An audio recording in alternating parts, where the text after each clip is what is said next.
MLA ఎక్కడికి పోయారు? అసలు ఆ ఎమ్మెల్యే ఉన్నారా? ఆ ఎమ్మెల్యే కనిపించడం లేదు. ఇవే ప్రశ్నలు ఇప్పుడు ఏపీ రాజకీయాల్లో హాట్ టాపిక్. అసలు ఎమ్మెల్యే కనిపించకపోవడం ఏమిటి? ఎన్నికల్లో గెలిచిన తర్వాత నియోజకవర్గ అభివృద్ధి గురించి పట్టించుకోకపోవడం ఏమిటి అన్న అనుమానం ప్రతి ఒక్కరిలోనూ వస్తోంది. వాస్తవానికి ప్రతి ఎమ్మెల్యే గెలిచిన తర్వాత తన నియోజకవర్గ అభివృద్ధి గురించి, నియోజకవర్గం సమస్యల గురించి తప్పనిసరిగా ప్రస్తావించాలి. ఆ సమస్యల పరిష్కారానికి తన వంతు కృషి చేయాల్సిందే. ఇక మంత్రులు, మాజీలు అయితే ఎక్కువగా రాష్ట్ర స్థాయి సమస్యలపై ప్రస్తావించాల్సిందే. కానీ ఏపీలో జరుగుతున్నది ఏమిటి? ఇదే ఇప్పుడు హాట్ టాపిక్. వైసీపీ నేతలు ఏపీలో తమ ఉనికి కాపాడుకునేందుకు ఇప్పుడు కొత్త డ్రామాకు తెరలేపారు. ఏపీలో కూటమి సర్కార్ అధికారంలోకి వచ్చి ఏడాది గడిచింది. ఎన్నికల సమయంలో ఇచ్చిన అన్ని హామీలు అమలు చేశామని సీఎం చంద్రబాబు స్వయంగా ప్రకటించారు. ఇక ఇటీవల విడుదల చేసిన తల్లికి వందనం పథకం వల్ల కూటమి ప్రభుత్వం గ్రాఫ్ భారీగా పెరిగింది. 2000 కోత పెట్టారని వైసీపీ నేతలు ఆరోపిస్తున్నప్పటికీ ప్రజలు మాత్రం తమ ఇంట్లో ఉన్న పిల్లలందరికీ డబ్బులిచ్చారని సంబరాలు జరుపుకుంటున్నారు.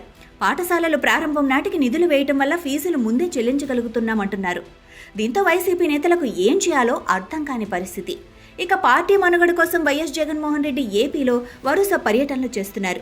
ఏడాది క్రితం ఆత్మహత్య చేసుకున్న వైసీపీ కార్యకర్త కుటుంబాన్ని ఇప్పుడు పరామర్శించారు. ఈ పర్యటన కోసం పెద్ద ఎత్తున చుట్టుపక్కల ప్రాంతాల నుంచి జనాన్ని తరలించారు కూడా. ఇక ఆ పర్యటనపై ఇప్పుడు పెద్ద ఎత్తున దుమారం కూడా రేగుతోంది. ఇదే పర్యటన సమయంలో 2 మృతి చెందారు. ఇక పల్నాడు పర్యటనలో వైసీపీ కార్యకర్తలు చేసిన హంగామా కారణంగా మైలేజ్ కంటే కూడా చెడ్డ పేరే ఎక్కువగా వచ్చింది. దీనికి తోడు కేసులు కూడా నమోదయ్యాయి. దీంతో ప్లాన్ రివర్స్ అయ్యిందని భావించిన వైసీపీ నేతలు ఇప్పుడు మరో కొత్త పాట పాడుతున్నారు. ఏపీలో కూటమి పాలనలో ప్రజలు నానా పాటలు పడుతున్నారని, ప్రజా సమస్యలను ప్రభుత్వం పట్టించుకోవటం లేదని, ప్రజాప్రతినిధులు అందుబాటులో లేరని ఆరోపిస్తున్నారు. ప్రధానంగా డిప్యూటీ సీఎం పవన్ కళ్యాణ్తో పాటు హిందూపురం ఎమ్మెల్యే నందమూరి బాలకృష్ణ గురించే ప్రస్తావిస్తున్నారు.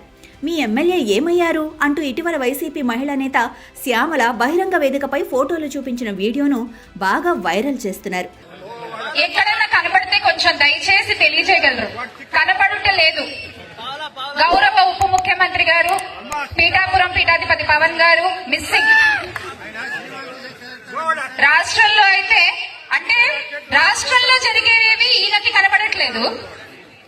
ఆయన రాష్ట్ర ప్రజలు ఎవరికి కనబడట్లేదు. మళ్ళీ గొప్పగా నిన్న ఒక నివేదిక ఇచ్చారంట.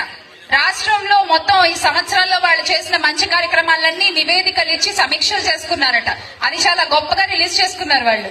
అలాగే మహిళపై దాడులు పెరిగిపోయాయని హామీ ఇచ్చిన పవన్ కళ్యాణ్ ఎక్కడా అంటూ మాజీ మంత్రి రోజా ప్రశ్నించారు. దీనికి కూటమి నేతలు కూడా ఘాటుగానే బదులిస్తున్నారు. హిందూపురం నియోజకవర్గానికి బాలకృష్ణ ఎంతో చేశారని, అందుకే వరుసగా 3వ సారి కూడా బాలకృష్ణ గెలిచారంటున్నారు. సినిమాల కారణంగా నియోజకవర్గానికి దూరంగా ఉన్నప్పటికీ హిందూపురం కార్యాలయంలో సిబ్బంది అందుబాటులో ఉన్నారని వీడియోలు చేస్తున్నారు. ఇక డిప్యూటీ సీఎం పవన్ కళ్యాణ్ కూడా ప్రస్తుతం ఒప్పుకున్న సినిమాలు పూర్తి చేస్తున్నారు. కానీ ఆయన ప్రభుత్వ కార్యాలయాల్లో పాల్గొంటున్నారు.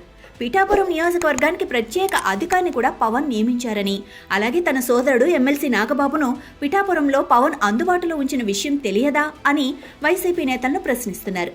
బాలకృష్ణ పవన్ కళ్యాణ్ గురించి పక్కన పెట్టాలని, అసలు పులివెందుల ఎమ్మెల్యే వైఎస్ జగన్మోహన్ రెడ్డి సొంత నియోజకవర్గ సమస్యల గురించి అసెంబ్లీలో ప్రస్తావించారా అని నిలదీస్తున్నారు.